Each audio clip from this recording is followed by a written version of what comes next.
ಪ್ರೀತಿ ವೀಕ್ಷಕರೇ, ನಾನ್ ನಿಮ್ಮ doctor Basavaraju KB ಮತ್ತೊಮ್ಮೆ ಡಾಕ್ಟರ್ ಜ್ಞಾನದ್ವಿಗೆ ಚಾನಲ್ಗೆ ಸ್ವಾಗತ ಸುಸ್ವಾಗತ.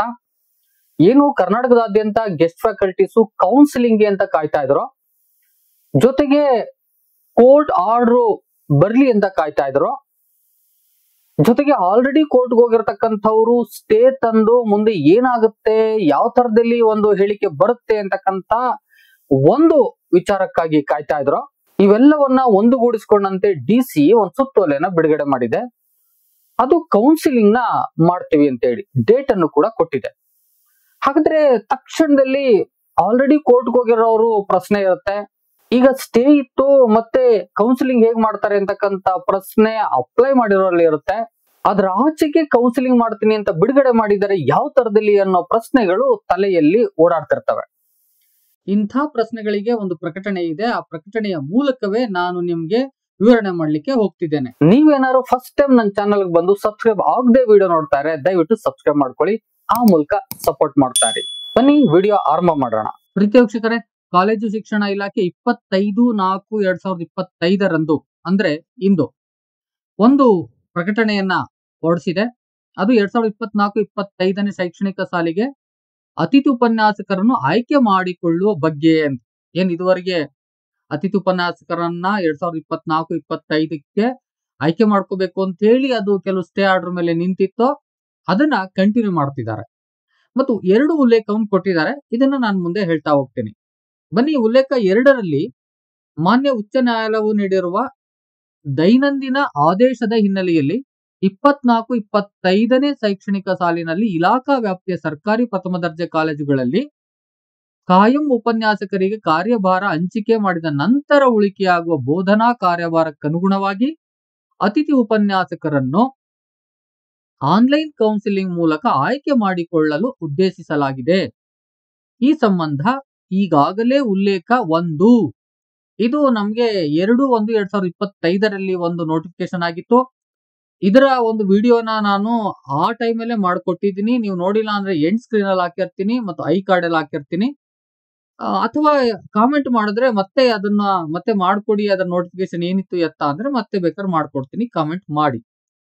ಅದರ ಪ್ರಕಟಣೆಯಲ್ಲಿ ತಿಳಿಸಲಾಗಿರುವ ಮಾರ್ಗಸೂಚಿಗಳ ಅನುಸಾರ ಆಯ್ಕೆ ಪ್ರಕ್ರಿಯೆಯ ವೇಳಾಪಟ್ಟಿಯನ್ನು ಈ ಕೆಳಗಿನಂತೆ ಪ್ರಕಟಿಸಲಾಗಿದೆ ಅಂತ ಹೇಳ್ತಾರೆ.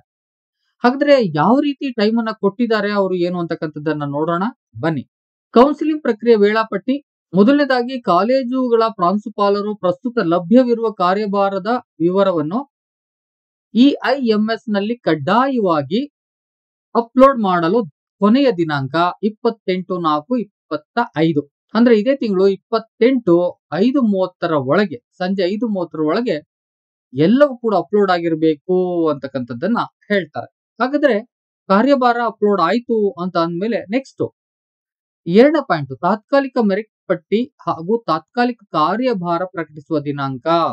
ಪ್ರಾಂಶುಪಾಲರು ಅಪ್ಲೋಡ್ ಮಾಡದ ಮೇಲೆ ಅದೊಂದು ತಾತ್ಕಾಲಿಕ ಮೆರಿಟ್ ಪಟ್ಟಿಯನ್ನ ಅವರು ಅನೌನ್ಸ್ ಮಾಡ್ತಾರಂತೆ, ಜೊತೆಗೆ ಕಾರ್ಯಭಾರದ ಪಟ್ಟಿಯನ್ನು ಕೂಡ ಅನೌನ್ಸ್ ಮಾಡ್ತಾರಂತೆ. ಅಂದ್ರೆ ವರ್ಕ್ ಲೋಡ್ ಎಷ್ಟಿದೆ ಮತ್ತೆ ಯಾರ್ಯಾರು ಎಲಿಜಿಬಿಲಿಟಿ ಇದಾರೆ ಅಂತಕ್ಕಂಥದ್ದನ್ನ ಅನೌನ್ಸ್ ಮಾಡ್ತಾರಂತೆ.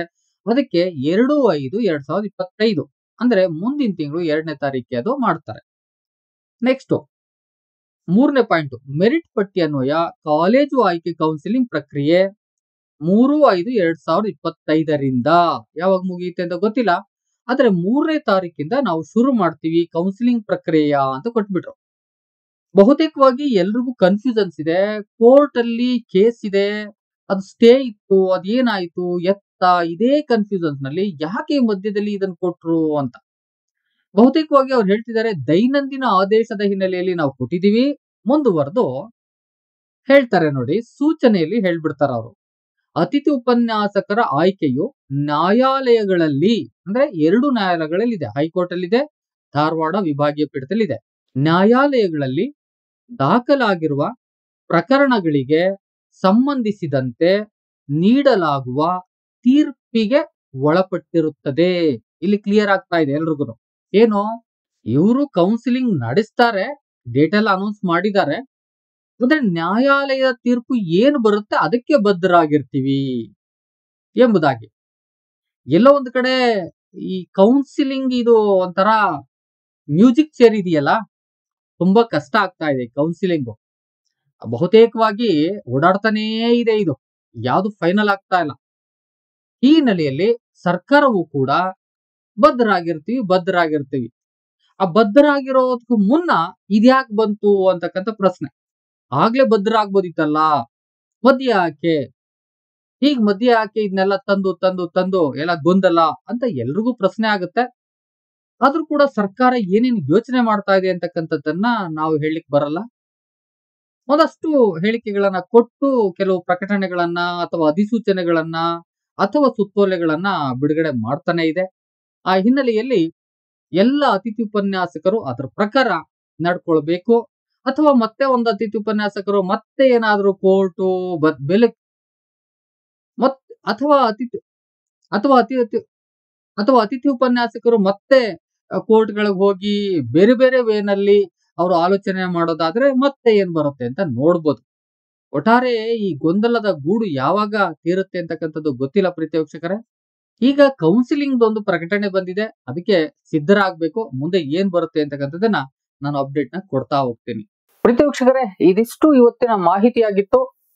ಇದ್ರ ಆಚೆಗೆ ನಾವೆಲ್ಲರೂ ಕೂಡ ಯೋಚನೆ ಮಾಡೋದಾದ್ರೆ ಒಂದು 50-55% ಮಂದಿ ಏನ್ ಗೆಸ್ಟ್ ಫ್ಯಾಕಲ್ಟಿ ಇದಾರೋ ಆ ಗೆಸ್ಟ್ ಫ್ಯಾಕಲ್ಟಿಗಳು ಈ ಕೌನ್ಸಿಲಿಂಗ್ ಆಗೋದನ್ನ ತಡೆ ಹಿಡ್ದಿದ್ರು.